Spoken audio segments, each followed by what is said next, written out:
Welcome to Money Making Conversation. I am your host, Rashawn McDonald. Listen up, everybody.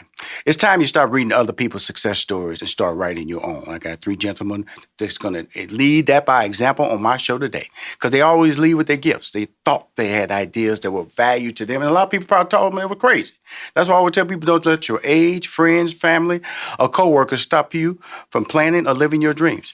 My interviews provided to consumers and business owners. I give them access to celebrities, CEOs, entrepreneurs, and industry decision makers. My next guests are the Ghost Brothers. Hear me now? The Ghost Brothers. Dalen Spratt, Juwan Mass, Marcus Harvey. The Ghost Brothers are the first and only African-American paranormal investigative team on TV. That is not right there, you know, right there. Okay, we always know that the black people always die first in horror movies, okay? They breaking that mold. They ain't dying. They go in and come out. The Ghost Brothers seamlessly blend comedy with a refreshingly straightforward approach to the paranormal in their own new series, Lights Out. Venturing across the country in different hotspots, Dalen and Juwan, there's a little background about the HBCU background about these brothers here. Dalen and Juwan met while attending Clark Atlanta University, and Marcus was a barber at Clark Atlanta University. That's how they all came together. Now, in 2011, they all had this idea, thinking not the typical, they weren't thinking about rap music, they weren't thinking about act, they thought about the paranormal, ghosts. And they seeked it out, and they got discovered. So please welcome to Money Making Conversation. They are the Ghost Brothers, Dalen Spratt, Juwan Mass, and Marcus Harvey. Welcome, brothers. Man, what's going on? And not to cut you off, but we did try rapping first. We definitely did. Yes, I was called Big Drip. Hey man, see, I'm just telling you something.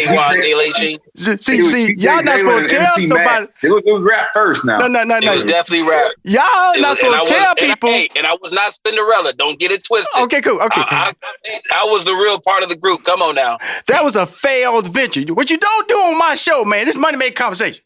Talk about failed ventures. Now, y'all wasn't rapping. All I know is the success of what y'all doing now. You're HBCU graduates, attendees. You have the HBCU experience, and we all know that for some reason, the world has discovered HBCU, especially in 2020.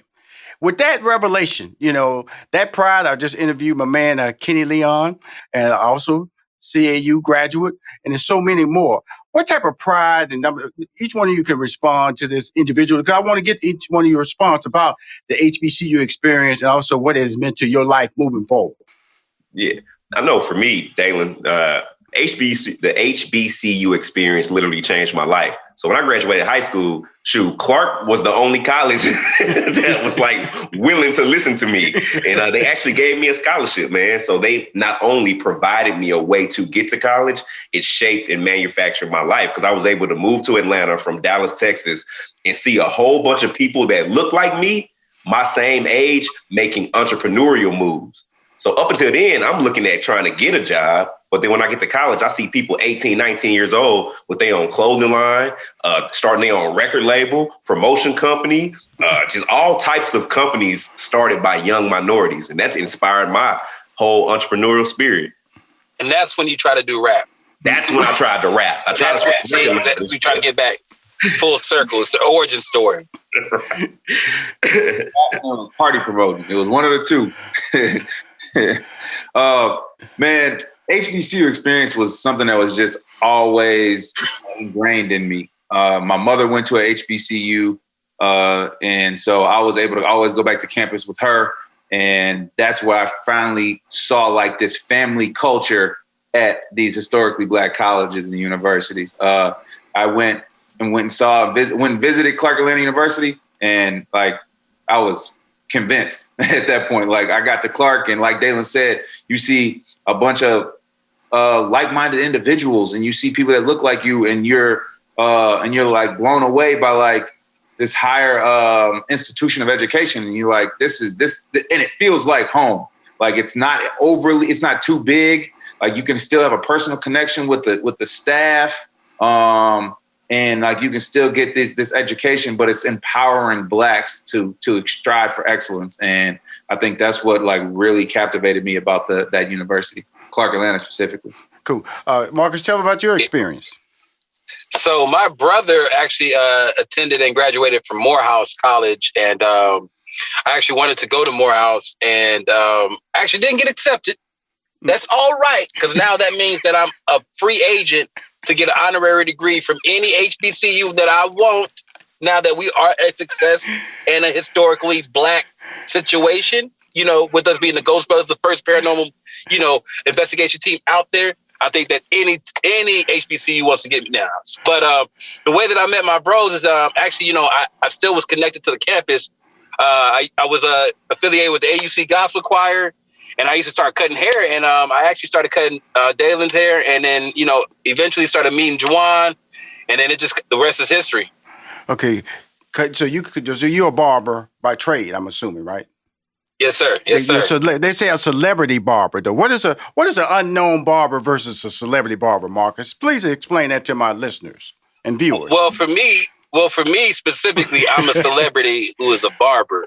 Oh. I don't know about other celebrity barbers because they're not famous. I mean, I'm famous for hunting ghosts and I cut hair, so celebrity barber, you know. But no, more so than not, my clientele is just filled with a whole bunch of celebrities from Nas, Grant Hill, Chris Webber, Damian Lillard, Klay Thompson, Steph Curry, LeBron.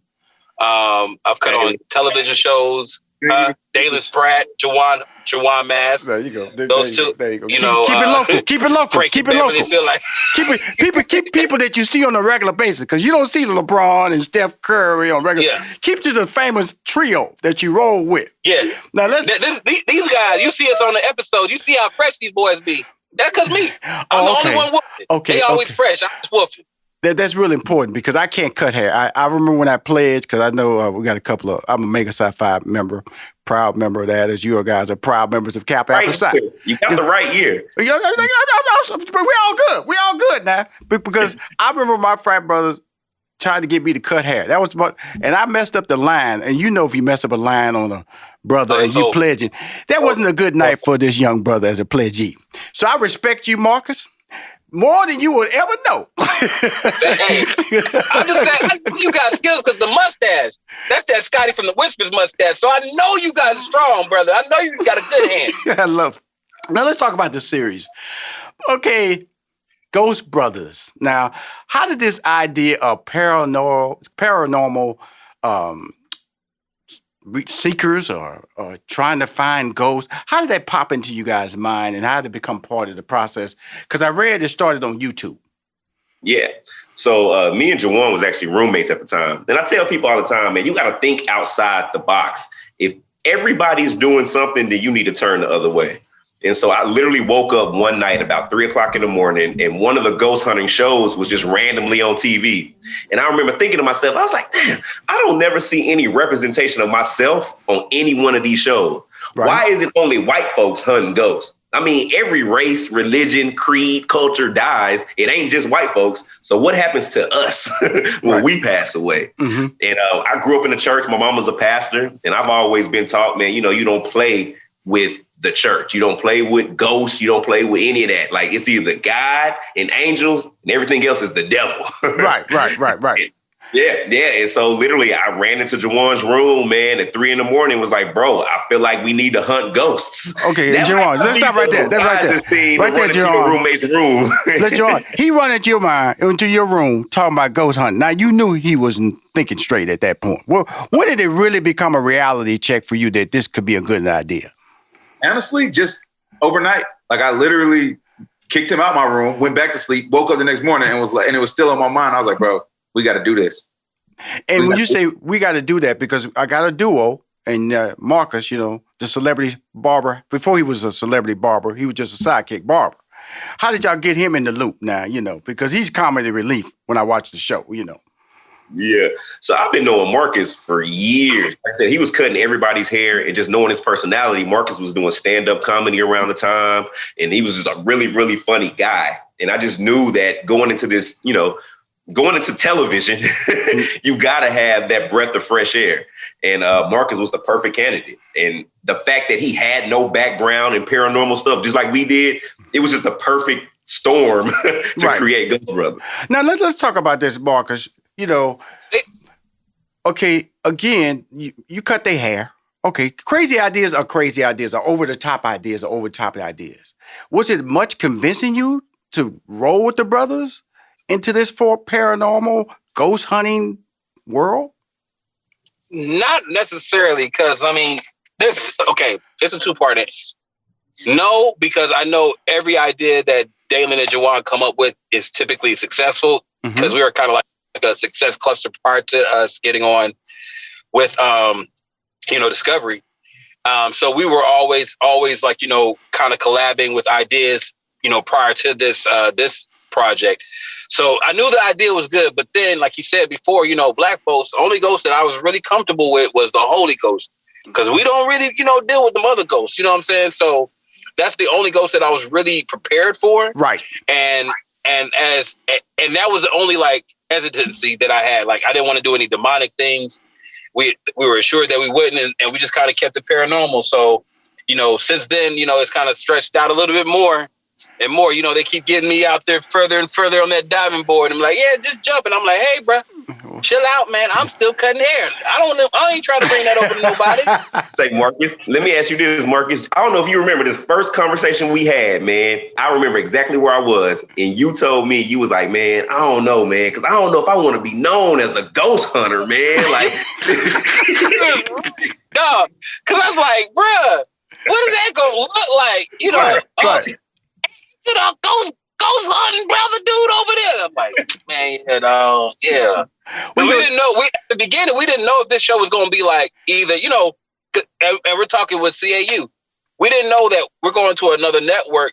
We don't know if they're going to try to play us like we on some like Huck a Buck type stuff, and we ain't trying to be on that type of situation. If we're going to be portrayed in the correct light. So I was massively hesitant. Like, I mean, and there was even another show that kind of was like mirrored us, that kind of went a little bit more on that direction. That was just like, outside of the way of like just a natural feel of like just curiosity for the paranormal, and was more so looking at it like a joke. So when I saw that, when Dalen and Juwan approached me with the idea, yes, it sounded brilliant, because one, like, I've noticed that anytime there's a market that's wide open, we're able to set the market as the only ones in that thing. So it was just brilliant in the sense that there was no competing, brands. We were able to set the market. We were able to set our own way, and just be able to be moved into a dope little situation that we have now with spinoffs. Well, here's the thing about it. I'm gonna just tell you guys from a professional standpoint, because I watched the show and they send me screeners of the upcoming season, Lights Out. I enjoy it. Can't nobody do what you guys do. Okay, nobody. Don't even worry about somebody trying to emulate, because each one of your characters are unique and they have credibility to it. And like you said, you're not running around there going, "Ooh, Lordy, look what on there," bugging your eyes out like, buckwheat when back in the 20s and 30s. Y'all not doing that. You guys are you did jump in that bathtub though. You got in that bathtub though. With the water, you were floating. You were floating there, Mark. You were floating there. But the good thing about it is, like, each one of y'all, it's a cool setup, and the way the series works is, Dalen, you like the instigator. You lead your brothers in a blind situation. A blind situation, and Juwan, he always like a go-getter, and then Marcus, he always hesitant. But like Juwan, your character's like, let's go see what's going on. Marcus is like, I don't know, I really don't know. But then come on, and then Dalen, I'm waiting the truck and check y'all out. Juwan, you the go-getter. What made you buy into that character? Because people go, because you the one that everybody would call a fool. He a fool. Why he going in there? He know it's something bad going on in there. Because black people talk to their TVs. Black people talk to the movie screens. So Juwan, talk about buying into that character. Because I know crazy man, Marcus, he got a Black Lives Matter going into a jail. I know where he's coming from. Talk about your character, Juwan. Righteous brother. My character is not really a character, more so just a reflection of like my character in real life, and it's just about loyalty. And I'm here to have my brothers back in any situation that I can. With this ghost stuff, you're just seeing me being as courageous as possible, but I'm terrified. I am terrified, brother.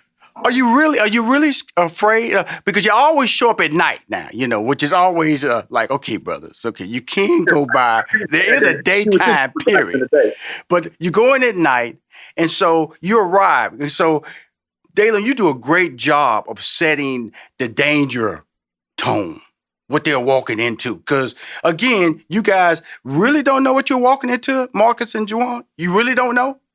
No. No clue at all. No clue. Matter of fact, that was a point of contention in this production. You know, just we've answered these a million times, questions or whatnot, but like this is something a little bit different. Like it was like, because we've done this before in many different shows, and we know how to like investigate. You know what I'm saying?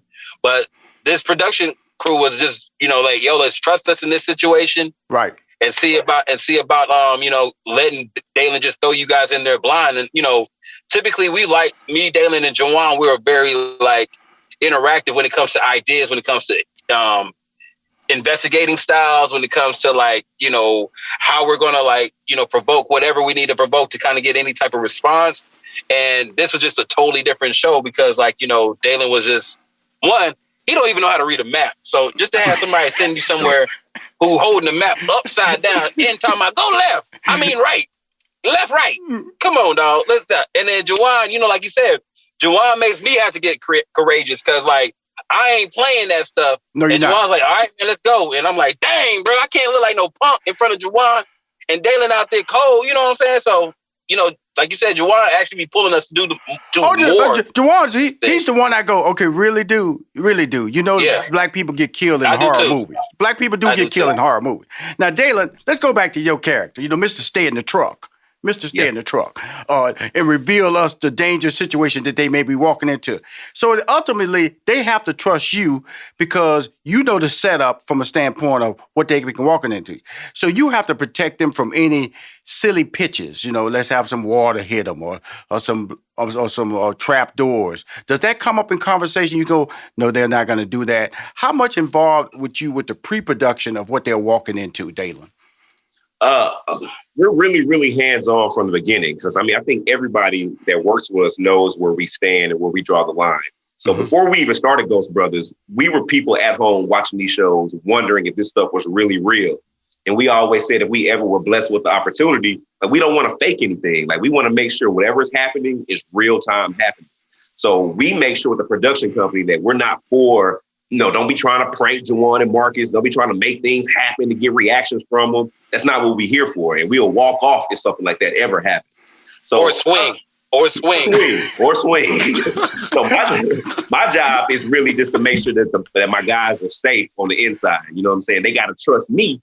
You know what I'm saying? That my fingers are ready to call 911 if things get a little bit hectic. but y'all notice what he said, Juwan and Marcus, he's ready to call. He didn't say run in. He didn't say run in. He said, see, right now, y'all got to watch him now, okay? He told y'all exactly, my brothers are being eaten by a ghost. Come soon. Let me explain what's going on. He didn't say I'm running in with a fire extinguisher. I'm running in with a gun. I'm running in with more white people to save y'all. I'm a call. Like that little white dude in the episode. Get out now.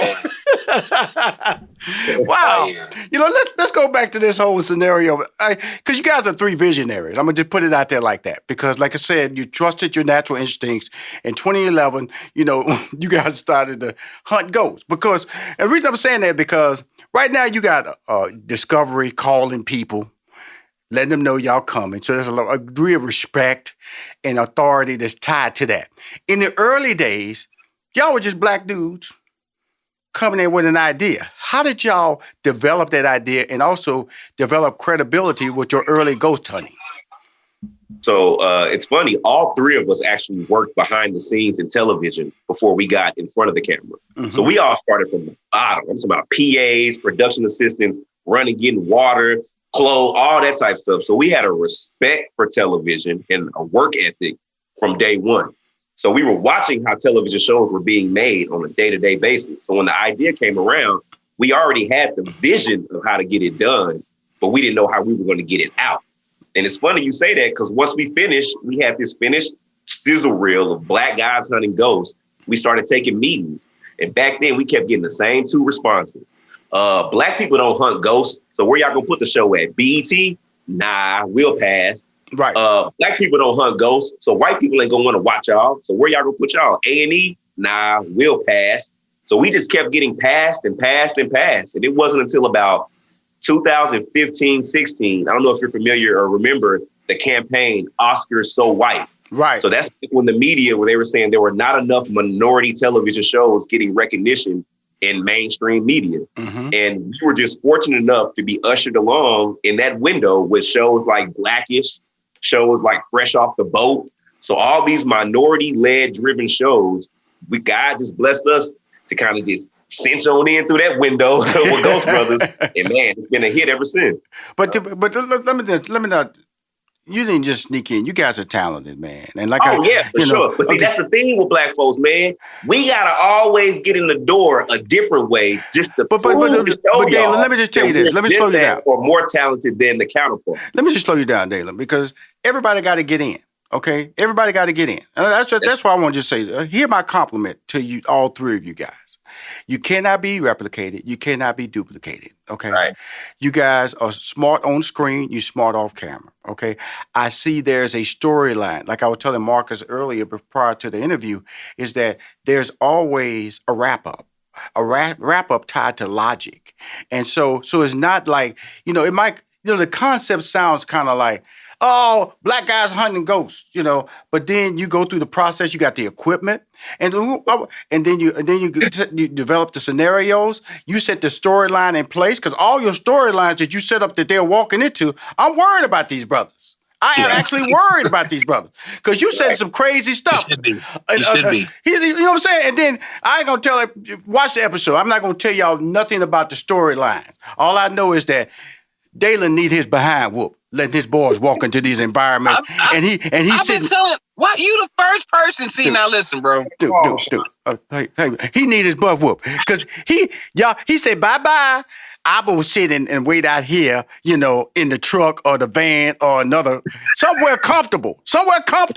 In the air conditioning. You're right. Probably around some white people eating. That's what they do. You probably eating. Okay, y'all in this haunted. Now, there was one time where he was outside at the lighthouse, and he was getting tore up by the mosquitoes, and I was like, "Hey, yeah, served you right." The whole episode. I love it. In the back, I was like, "Yeah, buddy." Yeah. So Juwan, ain't nothing like when the rabbit got the gun, baby. So Juwan, now sometimes these events are last more than one day. What's the whole process of you go in and then you're gonna go back, Juwan? Come on now. Really? Okay, you got in, you got out. Honestly, if it wasn't for having to connect the dots on the story, I'm really cool with a one-day investigation. We don't really need to go back and see what we just saw. Right. But the way it's set up, man, it takes a week to do an entire episode. Wow. Mm-hmm.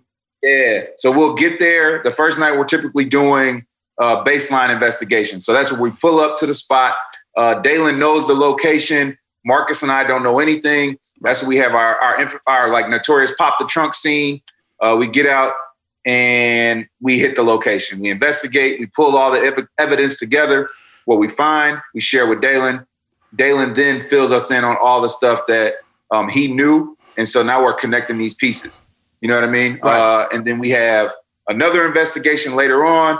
And that's to kind of tie the whole episode together with some of the previous claims and history of surrounding the place. Man, and it all comes together over a week's time. We sit down with whoever is the owner or somebody who's having issues with the location, and we provide them with the clarity or answers to questions that they've been looking for. And that's that wrap up that you're talking about. Right. You know what I mean? We have that logical conclusion, and we don't necessarily say we have all the answers, but we do want to give you some clarity, or maybe we'll tell you bro, this joint is haunted. You might want to put that joint on the market. Or you might want to split that rent up, because they live here just like you live here. Well, the beauty of this. Hey, you better tell them. Hey, Dalen, and Juwan and Marcus, fame has come you guys' way because of this, and the fame is always interesting because you don't know how people react to that fame, So I know being you're a barber, Marcus, has it helped your clientele or helped your role? Because I want each one of you guys to explain how this Ghostbuster fame, or Ghost Brothers fame, has positively impacted your careers and where we go from here, starting with you, Dalen. Man, to be completely honest, I don't feel like we're famous, man. I feel like our demographic of people that watch the show are middle America. And I feel like on our everyday, we don't just get noticed walking about and people running up to us like you would think with most TV shows. So I feel like we still get to have that little bit of anonymity with, which is our lives, which is super dope. But what it has done is just open up a level of conversation for us. Because genuinely, it's not a room that we can't walk into, that once they figure out what we do, that we don't automatically become the most interesting person in the room. It don't matter if President Obama is in there. They're going to be like, dang, man, we voted for you. But dang, Dalen, what you say you saw at that crazy house? Like, it's always going to fall back. Obama's going to be like, hey, Dalen, Juwan, Marcus, what you see in the White House? Huh? Juwan, talk to me, baby. Man, it's real. Like, Dalen had a really good point. Like, we don't get recognized on a day-to-day basis. So when we're out in public, it's rare that somebody's like, oh my God, that's Juwan, or that's Dalen, that's Marcus from the Ghost Brothers. And so I'm still hit with like surprises, and I'm really humbled when that does happen.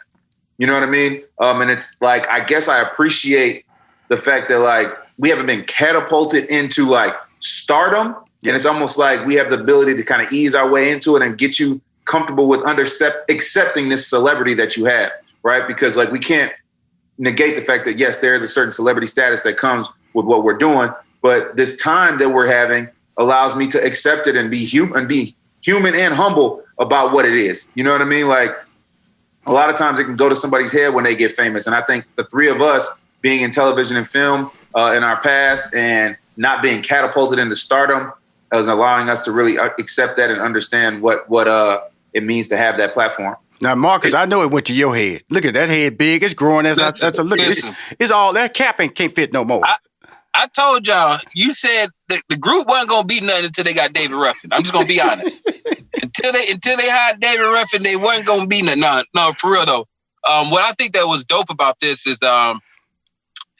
as Dalen and Juwan came up with this, it's like it hits a lane that we're not even in. So it automatically keeps you humble because it's nothing that you are already good at that you kind of like can have an arrogance about. Mm-hmm. So it allows you to like really look at your life in a very holistic way and like really see what fame is, you know, because even when I look at how we can go somewhere and in a Comic-Con or some type of place and feel a little celebrity, we're like, it's just for this. You feel what I'm saying? So it allows you to kind of even look at every aspect of your life and just look at it way more sober than you would normally if it was just something that just like hit America and just blew all the way up and that we can't go outside like we're a boy band or something like that, right, you know? Right. You know what I'm saying? Right. Like, and then like you said, like right. Dalen said, our demographic is, you know, middle America and we're three brothers in Atlanta. So, you know, okay. Because I would just tell you guys this, you know, that's what I do. I build brands. I look at brands. I look at people, and I determine their success paths. Okay, you know, you guys should be doing a podcast. Y'all should drift off into UFOs if you know they ever thought that, because that's waiting on you too. You know that on the down the flying objects, they waiting on you. Okay, and so but you should have a podcast right now. Okay. Also, the COVID has kind of slowed you guys down for live events. You know, you guys can put on your own. Seriously, man, don't worry about black people not knowing you. That ain't where the real money at anyway. Real money is in general market. That's what has you on TV right now. General market has you on TV. You're not on TV One. You're not on BET. Go to your market strength. You guys are special, man. You're articulate. You're smart. I know you're entrepreneurs. I'm just telling you something that I know. Is that your greatness is tied to who you guys are. Y'all individually tied to your own success. Know that you will be super big in 2021 because they're coming out of this COVID. Plan for it, man. Plan for the fall. That's when the checks are going to roll. Plan to know that these live events are waiting on you guys. Get you a podcast, man. Please get y'all a podcast so y'all can tell y'all stories so y'all can own that market. Get a big contract from Spotify, somebody like that. Okay? Yes, sir. And you know what's funny? Now, I'm probably going to say the same thing, Marcus, that we've been putting that into all COVID. We've been doing a weekly Zoom call, Ghost Brothers and Chill, that allows the fans to Zoom in call. So it's not just a podcast. It allows the fans to actually, in real time, speak with us, see us, you know, us get involved with them, get close with them. And events, man, we run our Ghost Brothers weekend every Halloween weekend in Savannah. We've been doing that for the past 3 or 4 years. We keep that up every year. And yeah, man, we rocking and rolling. So we on the same page with you. Good. Merch. Yeah, go get y'all's merch. Straightghosting.com. You know what I'm saying? Go check us out. Well, send me some links so I can promote you. I'm going to put you on my newsletter. But more importantly, man, I'm just proud of you guys and just want to let you know what I see is special, what I see is unique, and sitcoms waiting in your future. And whatever, I'm going to tell you something about you three guys. Whatever y'all want to do, y'all can do. Y'all young, y'all look good. And Hollywood is about the youth. Okay, and it's about your resume and what you accomplished. I'm just letting you know you can do those Zoom calls, but checks don't come with that. Checks come with YouTube, and checks come with podcasts, and checks come with radio.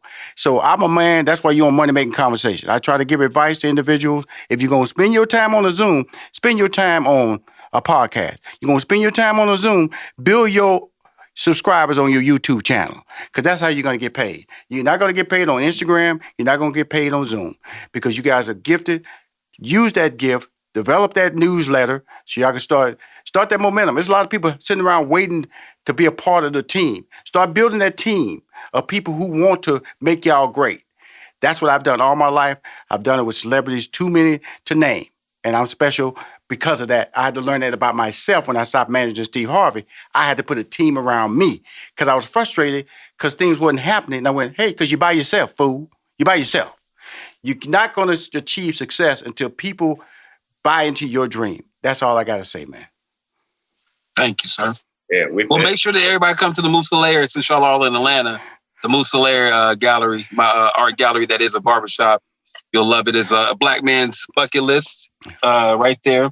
A black man's bucket list situation. One of the best spots in the universe and I United will States. Come there and buy some stuff, brother. That's what I do. I bought a building here in Atlanta, and I'm about to take over my second floor. Gonna need some artwork on that wall. I don't come in a place, I don't go in a restaurant asking for food discounts, especially when they're owned by black people. All I know is that you guys are gifted. I just wanted to bring on the show. Also use my platform to promote your brand, the Ghost Brothers, on Money Making Conversation. Thank you. Thank you. Hey.